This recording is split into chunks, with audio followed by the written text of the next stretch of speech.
The diamond on her finger felt less like a promise and more like a shackle, a cold, brilliant reminder of the gilded cage she had willingly entered. Aria Vance traced its intricate setting as she moved through the shadowed corridors of Blackwood Manor, the silence so profound that even the whisper of her starched maid's uniform seemed like a betrayal of sound. To the outside world, she was the Cinderella story, the orphan nobody who had captured the heart of Julian Blackwood, the reclusive tech prodigy whose fortune could buy small nations. To Julian, she was a convenient prop, a beautiful distraction to pacify his wary board of directors and seal a merger that would cement his empire. But to the household staff, she was just another servant, indistinguishable from the legion of maids, cooks, and groundskeepers who kept the sprawling Gothic estate running like a well-oiled machine. And that was exactly how she needed it. Because Aria was not Julian's fiancée. Not really. The engagement had been a calculated move on his part, a way to soften his public image after a string of scandals that had left his company teetering on the edge of collapse. She had been recruited for the role by an agency she had never seen, contacted by voices on encrypted phones that she could never trace. Her mission was simple on paper, but impossibly complex in execution: infiltrate Blackwood's inner circle, uncover the truth behind the death of her brother Leo, and retrieve the cryptographic key he had died to protect. Leo had been Julian's lead security architect, a rising star in the world of cyber defense who had stumbled upon something his employer could not allow to see the light of day. The official report called it a tragic accident, a drunk driver, a rain-slicked road, a life extinguished in an instant. But the encrypted message Leo had sent her the night he died told a different story. The algorithm isn't a toy, Aria.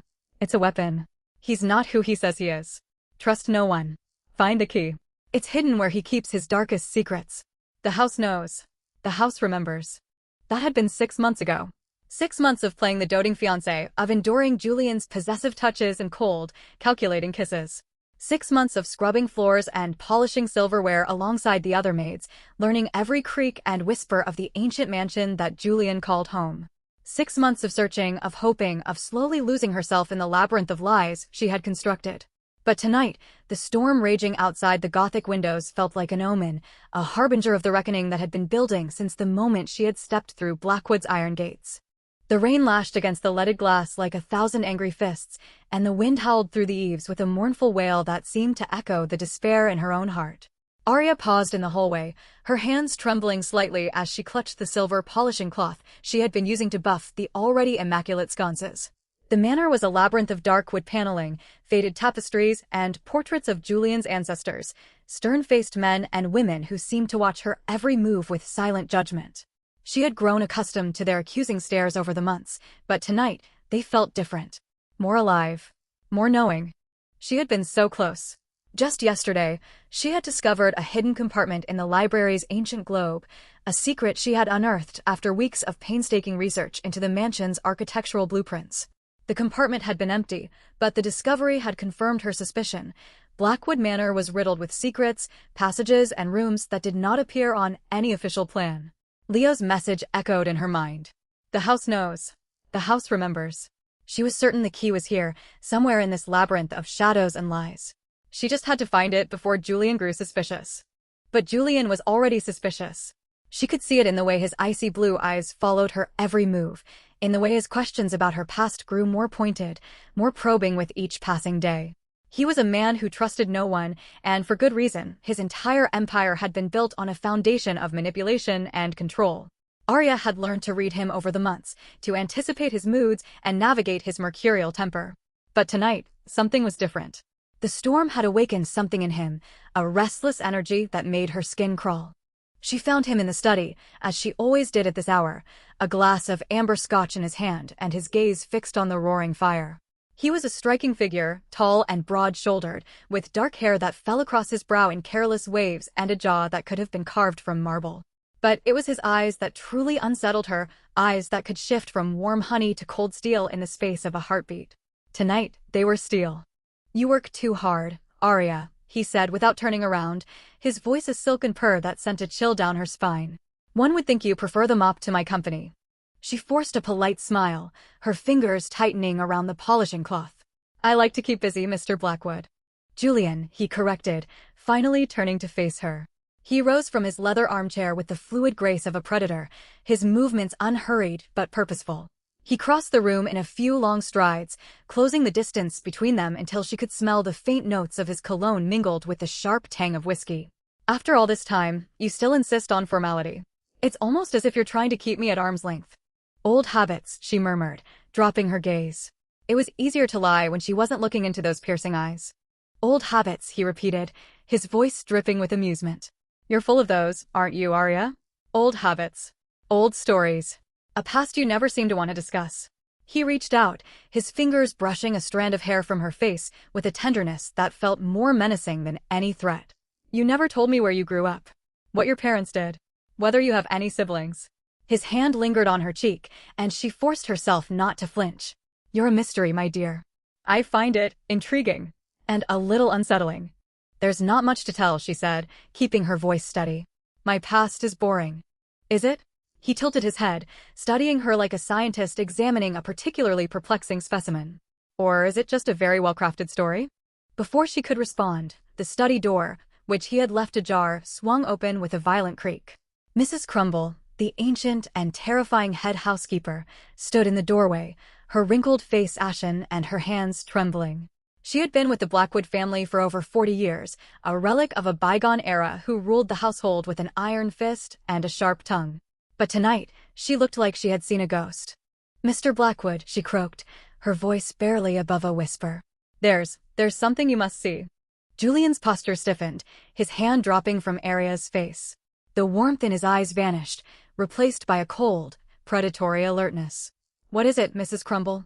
The secret passage, the old housekeeper said, her voice trembling. In the library. It's been opened. Aria's heart seized in her chest. The secret passage. Leo had mentioned it in his messages, a hidden corridor that wound through the walls of the manor, connecting rooms and concealing chambers that no one was meant to find. He had been searching for it when he died, convinced that Julian's darkest secrets were hidden within its shadowed depths. But he had never found it. Or so she had believed. Julian's face contorted into a mask of barely restrained rage. Who opened it? He demanded, his voice dropping to a dangerous whisper. Who knows about it? I don't know, sir, Mrs. Crumble stammered. But there's evidence. Someone's been staying there. Food wrappers. A sleeping bag. It looks like someone's been living in the walls. Aria's mind raced, her thoughts a whirlwind of fear and desperate hope. Could it be Leo? Had he somehow survived the accident? Or was it someone else, another player in this deadly game she had been thrust into? She thought of the encrypted message, of her brother's frantic warnings. Trust no one. Find the key. But if someone else had found the passage, then they might have found the key too. And if Julian discovered that she had been searching for it. With a snarl that was more animal than human, Julian stormed out of the study, Mrs. Crumble scurrying after him like a frightened mouse. Aria stood frozen for a moment, her heart pounding so loudly she could barely hear the rain lashing against the windows. She knew she should stay put, should maintain her cover and wait for instructions from her handler. But the opportunity was too perfect to ignore. Julian was distracted. The secret passage had been opened. This was her chance. She darted to Julian's desk, her hands flying over the drawers with practiced efficiency. Locked. All of them. She cursed under her breath, her fingers searching for any sign of a hidden latch or false bottom. But the desk was a masterpiece of craftsmanship, every surface smooth and seamless. She was about to give up when Leo's words echoed in her mind. The study's globe. The one he never lets anyone touch. She crossed the room to the massive antique globe that dominated the corner of the study, its surface a faded map of the world as it had been in the 19th century. She had seen Julian stand before it countless times, his fingers tracing the lines of longitude and latitude as if he were charting a course to some distant land.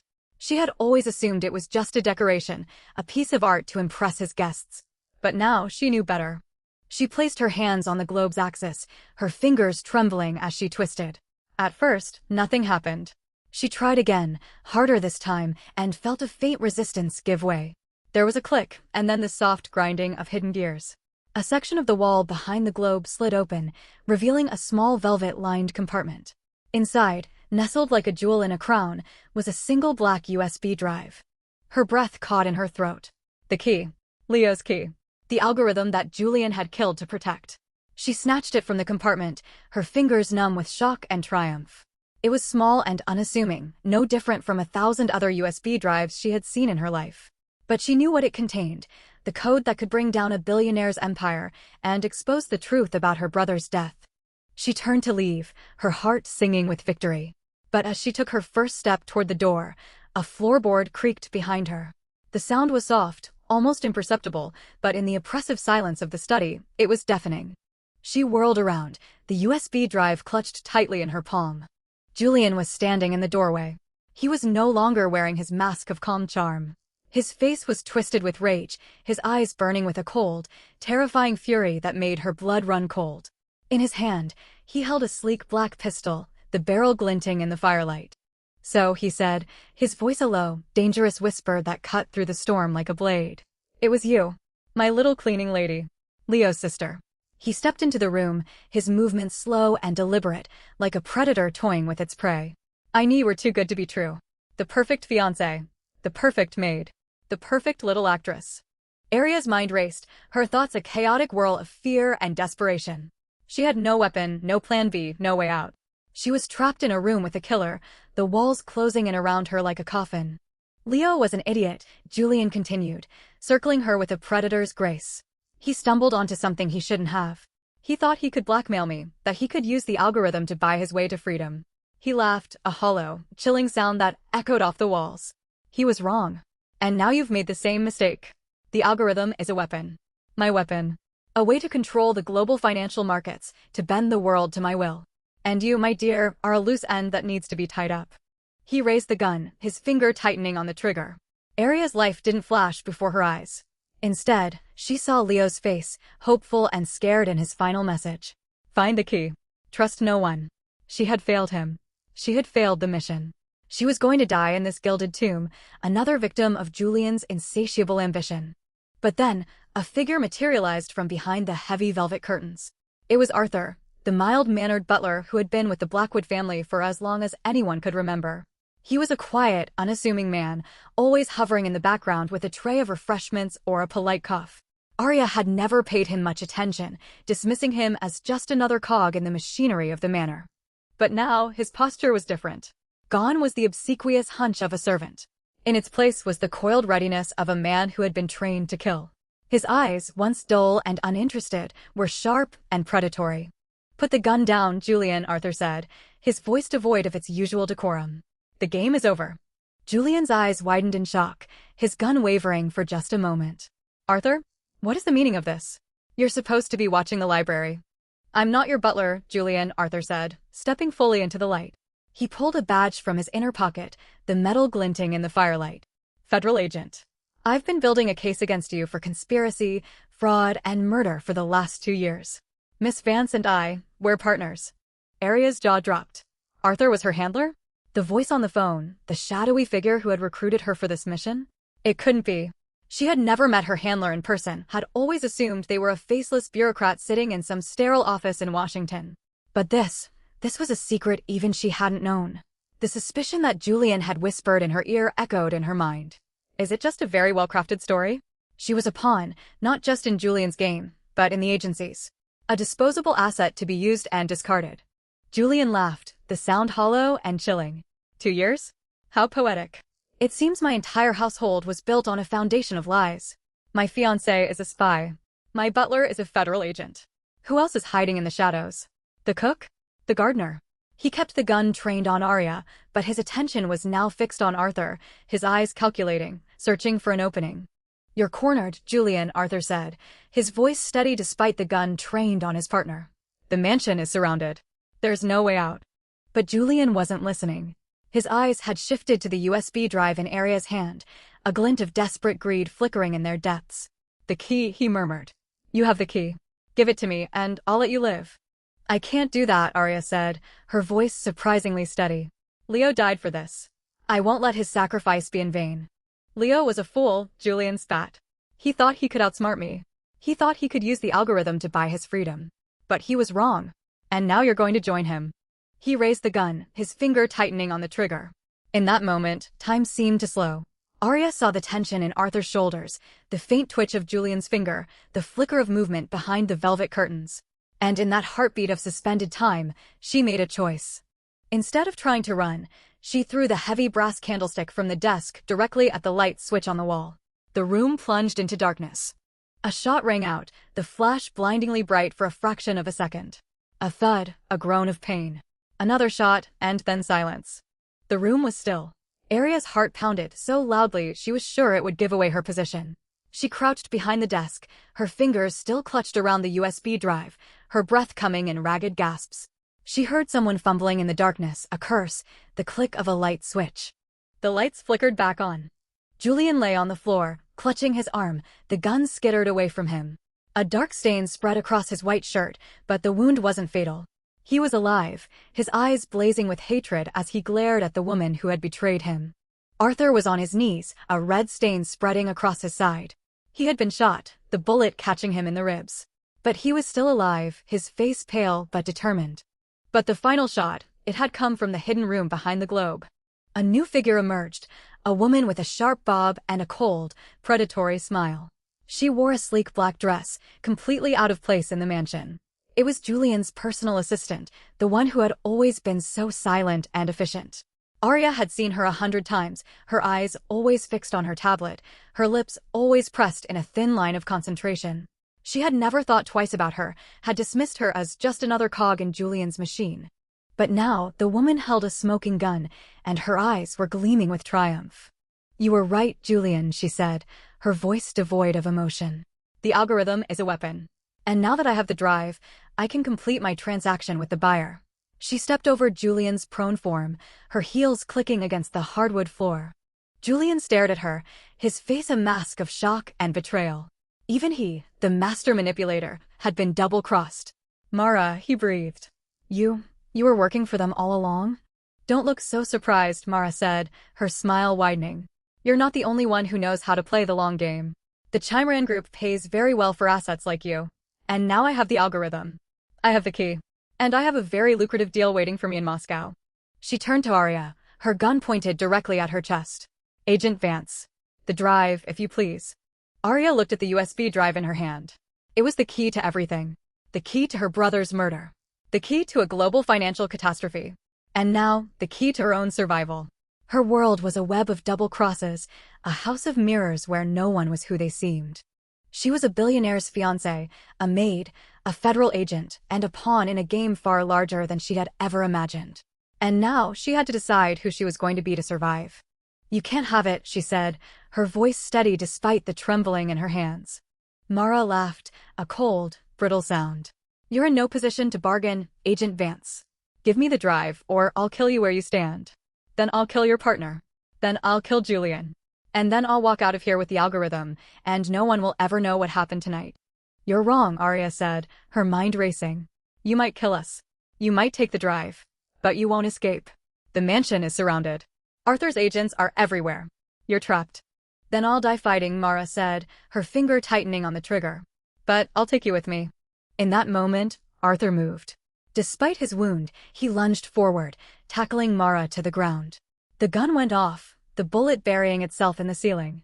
Aria scrambled forward, grabbing the fallen pistol from Julian's hand. She pointed it at the struggling pair, her hands shaking. "Get off her, Arthur," she shouted. Arthur rolled off Mara, clutching his side. The woman scrambled to her feet, her eyes wild. But before she could reach for her fallen weapon, Aria fired. The bullet struck Mara in the shoulder, spinning her around. She collapsed to the ground, clutching the wound, her face twisted in shock. "It's over," Aria said, her voice trembling. "It's all over."